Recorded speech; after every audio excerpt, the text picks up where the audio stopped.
It's crazy to think that Switch 2 has been out for a good 3 to 4 months, I think now, and the collection's starting to get a little bit big.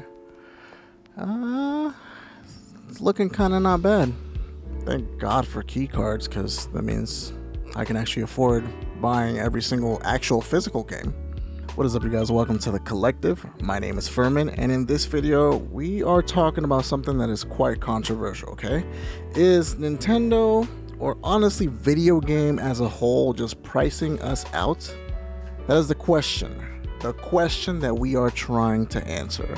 But before we get into that, don't forget to like this video, share this video, and subscribe to my channel for more awesome content just like this. And also, do not forget that we are giving away the Pokemon Switch 2, okay? Now, I'm hoping for us to hit 10K. That is the goal. If we get close to that, I'll probably just end up giving it away. But 10K is the goal, okay? So as soon as we hit 10K, we are giving this thing away. So don't forget to subscribe, okay? Because that's all it takes. Just subscribe. All right, let's get into the video. Ever since the inception of the Switch 2, we have just been bombarded by just awful news. I mean, it has just been left to right. Nintendo literally had the slam dunk when it comes to the Switch 2. I mean, it was just perfect. The launch was perfect, minus the leaks. The spec boost was absolutely awesome. I mean, the fact that it is a Nintendo console that can run 4K 120 or 1080p 120, like undocked, is absolutely insane. I mean, this is just insane.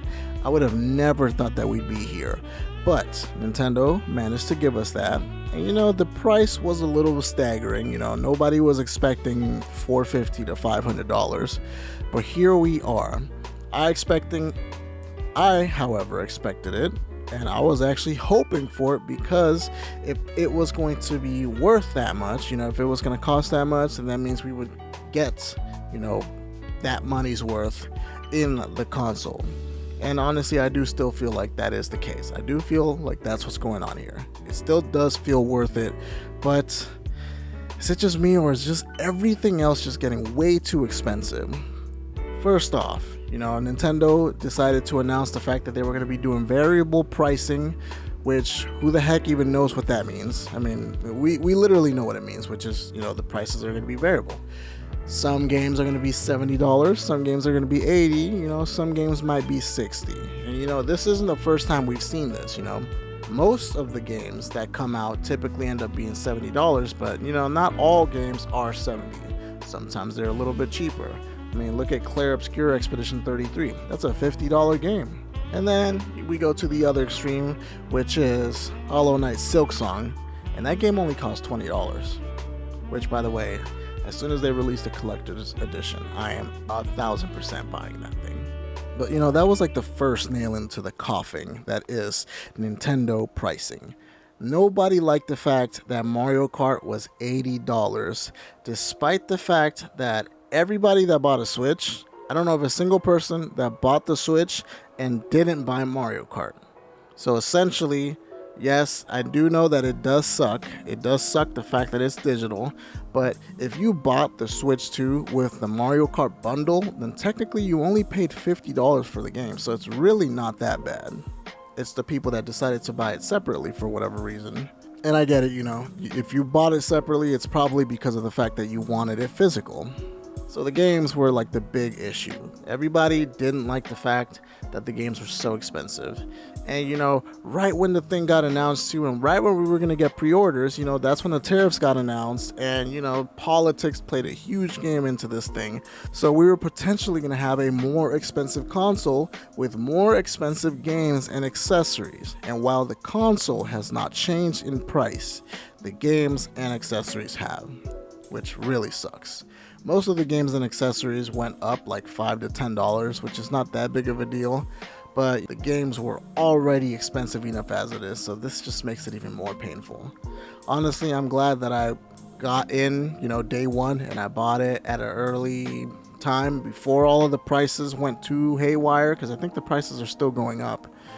But yeah, I'm glad I did that, and I own all the stuff that I want, which is great. But now things are coming out, more games are releasing, more accessories are releasing, and they're just getting crazy expensive. Quite possibly one of the most egregious ones is definitely going to go to Mario Galaxy, okay? Mario Galaxy 1 and 2 are finally being released as a dual pack on the Switch, which I find slightly hilarious because of the fact that, there's another dual pack you could be doing called Zelda, Twilight Princess and Wind Waker. But, I digress. We'll cross that bridge when we get to it. But yeah, they decided to release a dual pack for these games, which was amazing. And, it's boasting 4K, like better textures. They gave it a little bit of a facelift. It's not a full remaster, but it does look and run better on Switch 2, and that's awesome. However, the game is $70. That's kind of where we draw the line. Hey, you remember that little collection that Nintendo came out with a few years back? That it was called the Mario 3D All-Stars, and it had 3 Mario games for the price of $60. Yes, that's right. It had Super Mario 64, Super Mario Sunshine, and Super Mario Galaxy #1 for $60. See, now this is starting to not make so much sense because of the fact that that just came out, and now for some reason this is worth $70. So essentially these games are worth $35 each pretty much. And that's not if you buy them in the collection. If you buy them separately, apparently they're worth $40. I don't know what Nintendo is thinking with this one, and honestly, that pricing is painful. I do think that the games are worth it. People are going to buy it. I pre-ordered the game, but I'm just pissed off at the fact that we have to pay so much for these games that, quite frankly, are like 15 years old. And on top of that, they're not really doing much to it, okay? They're not changing anything. They're not going 4K 120, ray tracing, DLSS and all that, all the awesome cool bumps or whatever. It's not a full-on remaster. It's a repackage. Now, you guys already know that this is probably the biggest part of the video. The amiibos. Oh my goodness. What has happened here, Nintendo? What were you thinking, okay? The pricing for the amiibos has gone absolutely astronomical. We went from $13 amiibos to like $16, $17 to $20 to $30, which felt really expensive. But at least, you were kind of getting a better quality amiibo or a bigger amiibo or, a dual pack or a tri-pack or whatever. It at least made sense.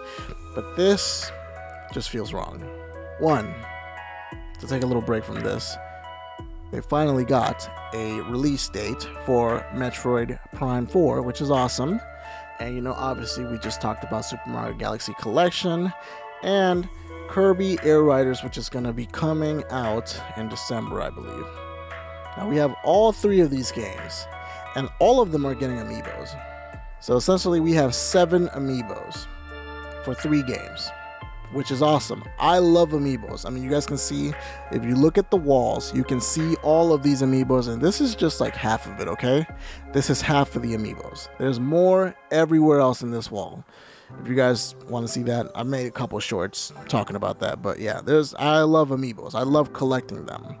However, $40 for bigger Mario Galaxy amiibos. You got Mario doing the Galaxy pose and Rosalina.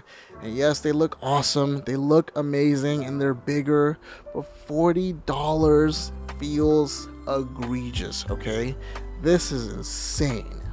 Now, the Metroid Prime ones are, a little bit more affordable, I guess you could say. Looks like the Metroid one is $30.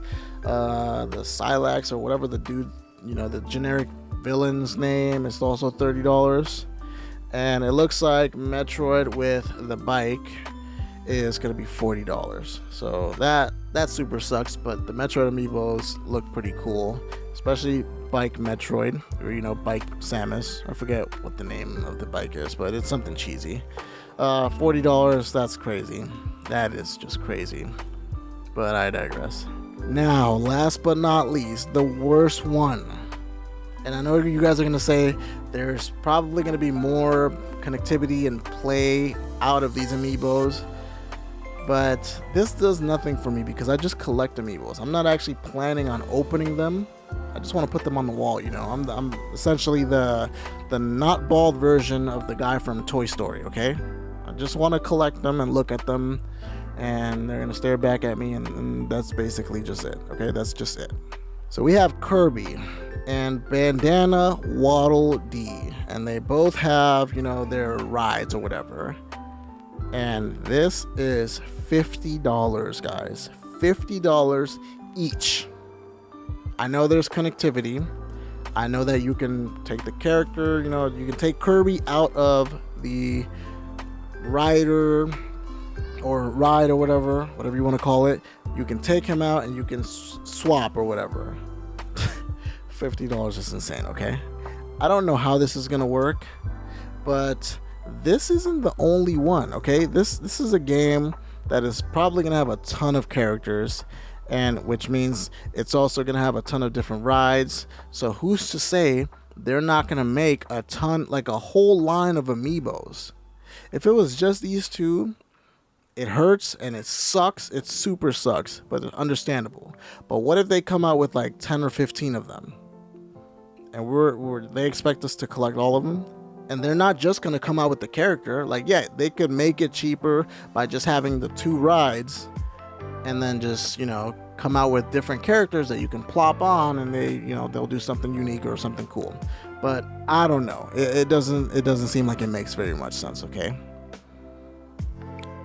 I don't know what we're gonna do. I have no idea, because this hobby is starting to get a little expensive, you know. And yes, I know that video games retain their value and all that, but this is just insane. This feels like too much, okay? It just feels like too much. Is there gonna be time? Is this the generation where we quit collecting or quit, you know, shopping for video games just because they're getting way too expensive? I don't know. I guess I'm gonna have to get a bigger paycheck, or maybe YouTube start actually paying out a little bit more. But you know, that just involves having more subscribers, you guys are watching the videos, and then, you know, me putting out better, more quality content. Alright guys, that is the end of the video. Hopefully you guys enjoyed it. Let me know in the comments section what you guys think about this whole pricing situation. Is Nintendo pricing us out? It kind of feels like they are, but let me know what you think. And as always guys, do not forget to like this video, share this video, and subscribe to my channel for more awesome content just like this. And we will see you guys on the next video. Peace! Let's not forget about the fact that Pokemon Legends Zaza has DLC before the game even came out. Nintendo and Game Freak, they are all about highway robbery now, and I just don't understand it. It's almost like they're trying to push us away. Oh well, bye!